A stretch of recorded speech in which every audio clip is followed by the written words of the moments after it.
Sea bienvenido al módulo 7, donde hablaremos de la radiología de la columna vertebral. La radiología de la columna vertebral requiere hacer estudio de sus componentes, sus vértebras. La columna vertebral está constituida por 33 a 34 piezas o vértebras.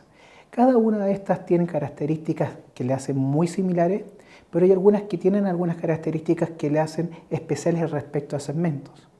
Se distinguen 4 segmentos: uno cervical, constituido por 7 vértebras, uno torácico por 12, uno lumbar por 5 y un sacrococcígeo por 9 vértebras. Las características comunes que tiene todo cuerpo vertebral es, primero, su cuerpo. Después vemos que en amarillo se distingue un arco posterior formado por el pedículo y la lámina. Desde este arco se une en color azul por lo que conocemos como el istmo. Este istmo hacia su parte superior se encuentra la apófisis articular superior y hacia caudal está su apófisis articular inferior. De la parte media de este istmo nacen de manera transversal y lateral las apófisis transversas, de ahí su nombre. Y de la parte posterior de este arco vertebral sale la apófisis espinosa. Con esto estamos dando principalmente algún repaso anatómico de lo que son estas estructuras que constituyen la columna vertebral. Otra cosa importante es reconocer cuáles son las características según segmento que tienen estos cuerpos vertebrales. Por eso quise diseñar este cuadro que es como bastante ejemplificador de lo que sucede con respecto a cuando uno tiene que caracterizarlas. Haciendo un zoom de ello, podemos decir que a nivel del segmento cervical podemos ver que en primer lugar el cuerpo tiene una característica casi elíptica. En su cara superior siempre vamos a encontrar los procesos unciformes o apófisis semilunares. Cuando vemos el agujero vertebral, este tiene una disposición triangular como si fuera un triángulo equilátero. Respecto a sus láminas, esta es un rectángulo acostado. El proceso transverso tiene una característica que se encuentra un agujero.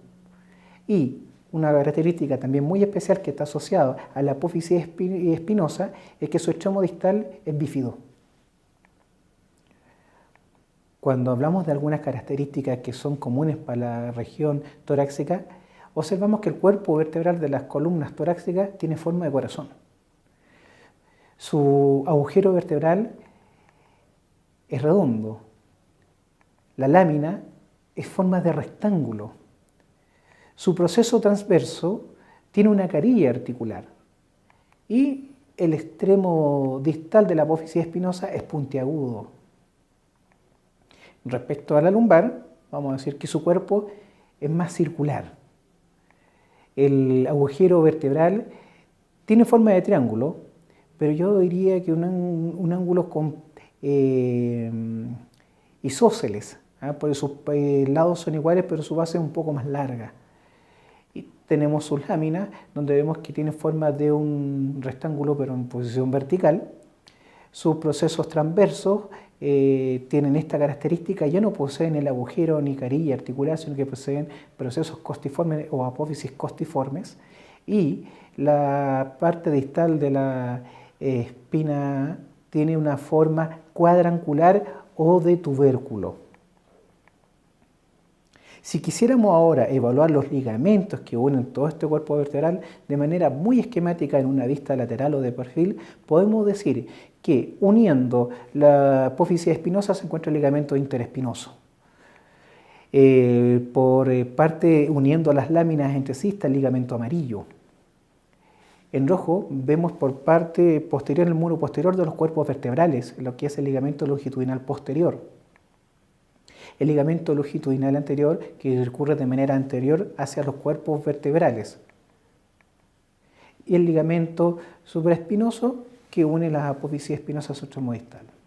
En una vista anteroposterior vemos cuál es la trayectoria que discurre el ligamento intertransverso entre las apófisis transversas. Pero dentro de tantas cosas importantes ahora, cuando se hacen los estudios panorámicos de la columna, es poder hacer una evaluación de los ejes. Cuando nos presentamos en una vista antero o posterior, vemos que la posición normal de la persona es aquella donde el plano sagital medio está vertical, como vemos en el eje en rojo. Cuando este eje o plano sagital medio se nota curvo, es lo que hablamos una escoliosis. Por lo tanto, cuando hablamos de una escoliosis es cuando en el sentido antero-posterior, es decir, en visiones de frente, vemos que existe una curvatura que hablaría de una desviación del eje del plano sagital medio.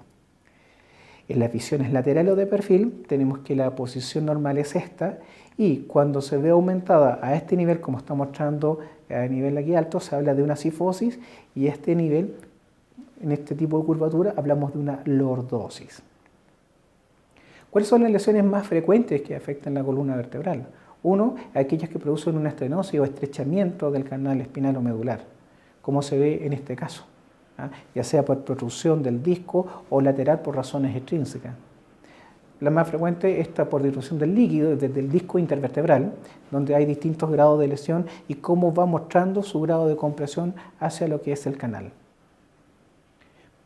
Pero yo diría una de las cuestiones más importantes que ve ahora como indicación es esta, que es la espondilolisis y la espondilolistesis. En primer lugar, vértebra en griego significa espóndilos. Listesis es cuando se habla de desplazamiento y lisis de destrucción. Cuando hablamos de pares inarticulares nos referimos al istmo. Analicemos esta imagen. Aquí vemos que a nivel del istmo existe una ruptura. Por lo tanto, se habla aquí de una espondilolisis. Hay una destrucción a nivel del istmo. ¿Qué significa? De que hay una inestabilidad con respecto al istmo. ¿Cómo lo vemos radiológicamente? En radiografías oblicuas de columna lumbar.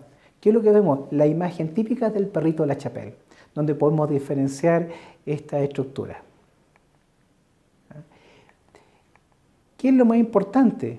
De que si vemos este perrito, cuando vemos la presencia de un collar, habla de la presencia de una espondilolisis, o sea, una fractura del istmo.